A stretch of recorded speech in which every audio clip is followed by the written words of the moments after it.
হরিপদ বাবু। আর এ হলো হরিপদ বাবুর কর্মচারী, যে হরিপদ বাবুর ফার্মেসিতে কাজ করে।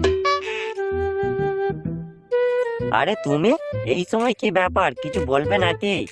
হ্যাঁ কাকু, বলার তো অনেক কিছুই আছে, কিন্তু আপনি যদি কিছু মনে করেন তাই বলতে লজ্জা লাগছে। আরে এতে লজ্জার কি আছে, তুমি আমায় নির্ভয়ে বলতে পারো। না মানে আমি আর আপনার কাছে কি চাইতে পারি বলুন? এমনিতে আপনি আমাকে অনেক কিছু দিয়েছেন।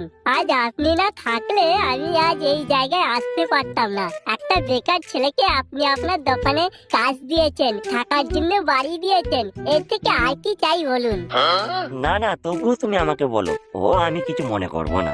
কাকু, আমি না একটা মেয়েকে খুব ভালোবাসি। এটা তো বেশ ভালো কথা, তাকে বিয়ে করে নিচ্ছে না কেন?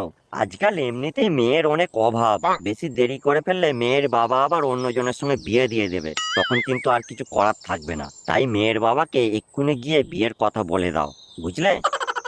মেয়ের বাবাকে আমাদের বিয়ের সম্পর্কের কথা বললে মেনে নেবে না কাকু, উল্টে মেয়ের অন্য এতে মেনে না নেওয়ার কি আছে? তুমি তো মাসে ভালোই ইনকাম করো, আমার ফার্মেসিতে তুমি কাজ করো, তোমার নিজস্ব বাড়ি আছে, আর কি চাই? বাড়িটা তো আপনি দিয়েছেন কাকু।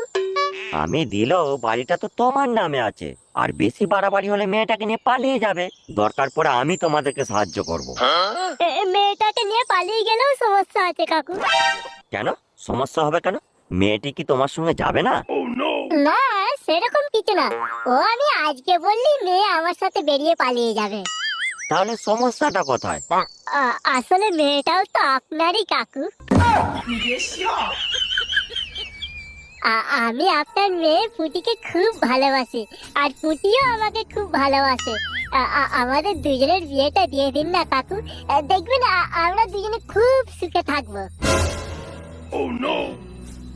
এই কি কাকু, আপনি ওইভাবে তাকিয়ে আছেন কেন? ওরে বাচ্চা, তুই কি ভেবেছিস তোকে থাকার জায়গা দিয়েছি বলে কি আমার মেয়েকেও দিয়ে দেবো? তোর মতো কানাচোদা ছেলের সাথে আমার মেয়ের বিয়ে দেবো? তুই ভাবলি কি করে? কিন্তু কাকু আমি তো খুব ভালো ছেলে বলুন, আপনার দোকানে সমস্ত কাজ করি। দোকানের সমস্ত কাজ করিস, বাল ছিড়িস, শালা বামুন হয়ে চাঁদে হাত দেওয়ার স্বপ্ন দেখিস। রাস্তা থেকে তুলে এনে আমার দোকানে কাজ দিয়েছিলাম বলে আজ বেঁচে আছিস রে হারামজাদা, না হলে কবি না খেতে পেয়ে মারা যেতিস। দিয়েছেন তো একটা কন্ডমের দোকানের কাজ, আর কথা বলছেন। ওরে বাচ্চা, ওটা কন্ডোমের দোকান না, ওটা ফার্মেসি। ওই একই হলো, কোনোদিন তো লাউড়া ঔষধ বিক্রি করতে দেখলাম না, খালি বিক্রি হয় স্ট্রবেরি আর ম্যানফোর্ড। বেরিয়ে যাস ওরে বাচ্চা আমার ঘর থেকে, আজ আমার জন্য তুই এই জায়গায় পৌঁছেছিস, আমি না থাকলে তুই না খেতে পেয়ে মরে যেতিস রে হারামজাদা। দূর হ বলছি আমার চোখের সামনে থেকে, জীবনেও এ মুখ হবি না আর।